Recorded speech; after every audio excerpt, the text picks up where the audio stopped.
দর্শক, এই মুহূর্তে আমরা আছি প্রধান উপদেষ্টার বাসভবন যমুনার সামনে। আপনারা জানেন কাল রাত 10টা থেকে শুরু হওয়া বিক্ষোভ এখনও চলছে এই বাসভবনের সামনে। এখানে বিভিন্ন নেতাকর্মীরা অবস্থান নিয়েছেন এবং তারা আওয়ামী লীগ নিষিদ্ধের দাবিতে বিভিন্ন স্লোগান দিচ্ছেন।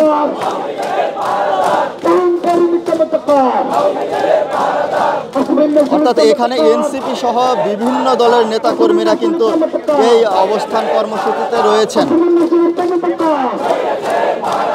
আজ সকাল 8টার দিকে এখানে আসেন এনসিপির দক্ষিণাঞ্চলের মুখ্য সংগঠক হাসনাত আবদুল্লাহ ও নাসিরউদ্দিন পাটোয়ারি, এনসিপির মুখ্য সমন্বয়কারী। এখানে কিন্তু হাসনাত আবদুল্লাহ জানিয়েছেন যে আওয়ামী লীগ নিষিদ্ধের দাবিতে আজ শুক্রবার বাদ জুমার পর জামায়াত করার ঘোষণা দিয়েছেন তারা। এবং এখানে দেখতে পাচ্ছেন যে সবাই স্লোগান দিচ্ছেন।